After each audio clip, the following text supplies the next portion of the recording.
সম্মানিত সভাপতি, শ্রদ্ধেয় শিক্ষক, সভা প্রধান অতিথি, আমার বড় ভাই মেহেরপুর জেলা কৃষক দলের সম্মানিত আহ্বায়ক, জেলা বিএনপির যুগ্ম সম্পাদক, জেলা কৃষক দলের সংগ্রামী সাধারণ সম্পাদক মিজানুর রহমান ভাই সহ আপনারা যারা এখানে উপস্থিত আছেন তাদের সবাইকে বাংলাদেশ জাতীয়তাবাদী দল বিএনপির পক্ষ থেকে এবং আমি আমার ব্যক্তিগত পক্ষ থেকে জানাই সালাম এবং শুভেচ্ছা। আসসালামু আলাইকুম। সংগ্রামী সাথী বন্ধুরা, 5ই আগস্ট মহান যে বিপ্লব, এই বিপ্লব যদি ছাত্র জনতা সাধিত না করতো তাহলে হয়তো আমরা এখানে বসে মিটিং করতে পারতাম না। ঠিক না ঠিক? 5 তারিখের আগে কেউ কল্পনা করেনি, 5 তারিখের আগে আমরা তো করিনি, বাংলাদেশ সারা বিশ্বের মানুষ কেউ কল্পনা করেনি শেখ হাসিনার মতো একটা খুনি, একটা অর্থ লোপাটকারী, অর্থ পাচারকারী, একটা ফ্যাসিস্ট সরকার বাংলাদেশ থেকে পালিয়ে যাবে। কিন্তু আমরা কেউ বিশ্বাস করিনি। কিন্তু সম্ভব হয়েছে কিভাবে?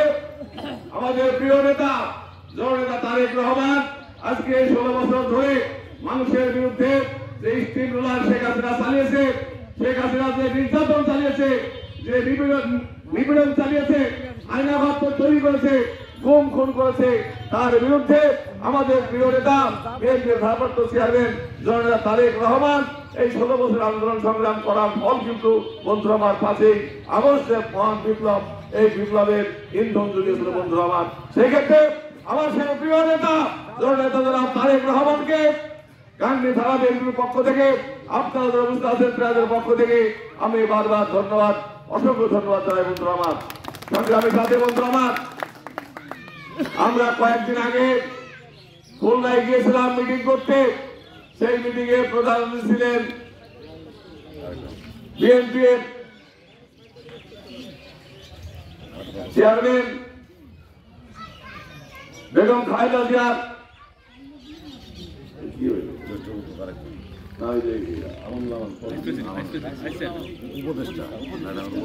বেগম খালেদা জিয়ার উপদেষ্টা জনাব আমানুল্লাহ আমান আমাদেরকে মিটিং এ রেখেছিলেন। মিটিং এ রেখে আমাদেরকে বললেন যে তারেক রহমানের নির্দেশ, যারা গত 16 বছর আন্দোলন সংগ্রামে ছিল, যারা গত 16 বছরে জেল নির্যাতন নিপীড়নের শিকার হয়েছে, তাদের মধ্য দিয়ে কিন্তু জেলা কমিটি তৈরি হবে বন্ধুরা আমার। আমরা হতাশ হয়ে দেখলাম যখন জেলা কমিটি দেওয়া হলো, সেই জেলা কমিটিতে সবচেয়ে কম মামলার আসামি এবং 16 বছর যারা কোনোদিন রাজপথে মিছিল করেনি এইরকম লোককে সদস্য সচিব করে আজ মেহেরপুর জেলা কমিটি দেওয়া বন্ধুরা আমার। আপনাদেরকে বলতে চাই, মেহেরপুর জেলার সর্বোচ্চ মামলার আসামি আমি কোনোদিন আওয়ামী লীগের আপোষ করিনি বলে আজকে বেশি মামলার আসামি বন্ধুরা আমার। আমাকে ওই কমিটি থেকে বাদ দেওয়া হয়েছে। আমজাদ হোসেনকে সদস্য করা হয়েছে, মাসুদ আলমকে সদস্য করা হয়েছে। যে মাসুদ আলম 16 বছর সারা বাংলাদেশে যত কেন্দ্রীয় কর্মসূচি এসেছে সারা বাংলাদেশে 5 জেলার মধ্যে মেহেরপুর জেলায় সেই কর্মসূচি করা হয়েছে। আপনারা ফেসবুকে দেখেছেন, টিভিতে দেখেছেন, সব জায়গায় দেখেছেন। সেই জেলাকে বাদ দিয়ে মেহেরপুর জেলা কিন্তু চলবে, আমজাদ হোসেনের বাদ দিয়ে জেলা কিন্তু চলবে বন্ধুরা আমার।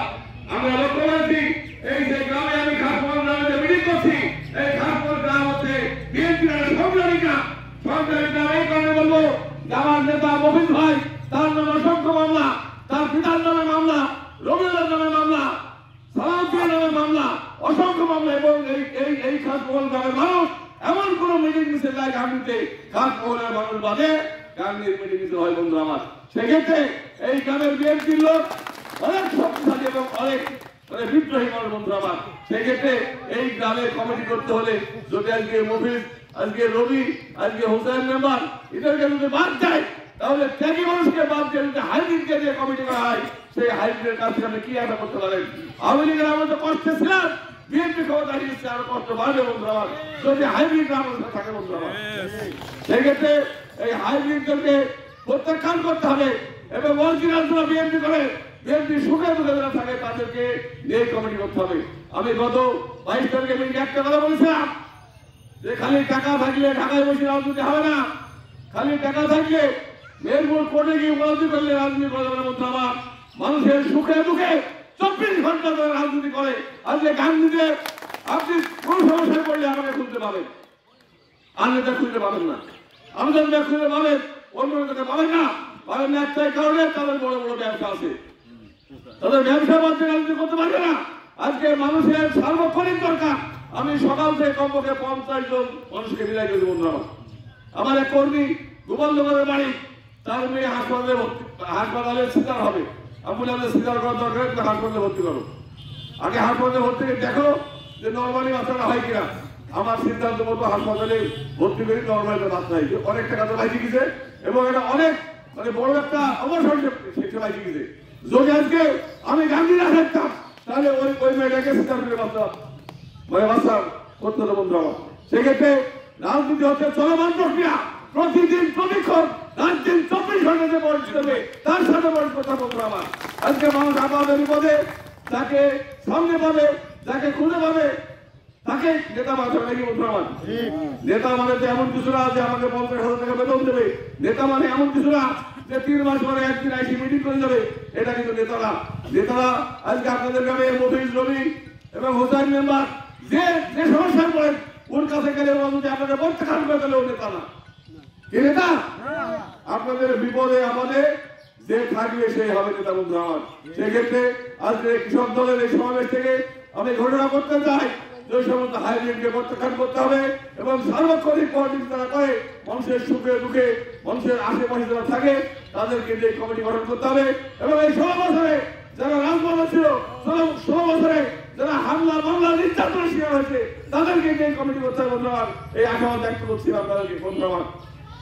একটি কথা না বললে নাই, 14 সাল আপনারা জানেন গান্ধীতে বড় মিছিল খেয়াল আছে। একদিকে পুলিশ, আরেকদিকে বিজেপি, আরেকদিকে মিডিয়া, আরেকদিকে হচ্ছে আপনার র্যাব, আরেকদিকে আপনারা জানেন সেই সময় উপেক্ষা করে এই শেখ হাসিনা রক্ত উপেক্ষা করে আমরা গান্ধী রাজপথে তখন জানলাম না। হ্যাঁ, সেই সময় কিন্তু আমাদেরকে গুলি করতে পারতাম বন্ধু, আমরা মানতে পারতাম। ওই প্রোগ্রামের পরে যখন নির্বাচন আসলো সেই নির্বাচনে নাহিদ এসপি ছিল, নাহিদ এসপি আমি ফোন করে তাকে কোথায় আছে, সে আমাকে পালিয়ে ক্রস মার দেবে, মমিনকে ক্রস মার দেবে, রবিকে ক্রস মার দেবে, আতঙ্কের মধ্যে দিন কাটছে। আমি বললাম আমি তো ঢাকায় এসপি সাহেব, বললাম আপনি ঢাকায় থাকেন, দিল্লি থাকেন, আমেরিকায় থাকেন, আমার দেখার দরকার নাই। যদি কোনো ভোটের সেন্টারে একটা সেন্টারে যদি পুরোপুরি ঘটনা ঘটে আপনার বউ বাচ্চাকে আমরা আহত করে দেবো। চিন্তা করেন কত বড় দিন দিচ্ছে,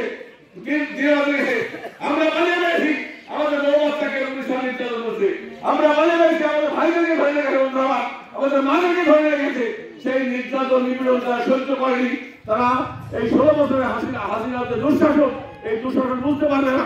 আর বুঝতে পারবে না বলে আগামী দিনে বিএনপি ক্ষমতায় গেলে যে কর্মীরা এই দুঃশাসনের শিকার হয়েছে এই দুঃশাসনের শিকার হওয়া কর্মীদের মূল্যায়ন সে করতে পারবে না বন্ধু আমার। সেই ক্ষেত্রে আপনাদেরকে সবাইকে অনুরোধ করবো যে হাইব্রিডকে প্রত্যাখ্যান করতে হবে। যারা আপনার পাশে থাকবে তাদেরকে যে দল গঠন করতে হবে, তাদেরকে নেতা বানাতে হবে। তাহলে বিএনপি ক্ষমতায় গেলে আমাদের প্রিয় নেতা তারেক রহমান যে আপনার 31 দফা সংস্কার কর্মসূচি দিয়েছে, এই 31 দফা সংস্কার কর্মসূচিতে এমন এমন দফা আছে যে দফা কৃষক শ্রমিক মেহনতি মানুষের সন্তানরা ভোগ করবে এবং কৃষক শ্রমিক মেহনতি মানুষরা ভোগ করে বন্ধু আমার। এই আশাবাদ ব্যক্ত করে আমি আমার বক্তব্য শেষ করছি। ধন্যবাদ সবাইকে। বাংলাদেশ জিন্দাবাদ, বাংলাদেশ জাতীয়তাবাদী জিন্দাবাদ, শহীদ প্রেসিডেন্ট জিয়াউর রহমান আমরক, খালেদা জিয়া জিন্দাবাদ, তারেক রহমান বীরের বেশে আসবে ফিরে বাংলাদেশে। ধন্যবাদ সবাইকে।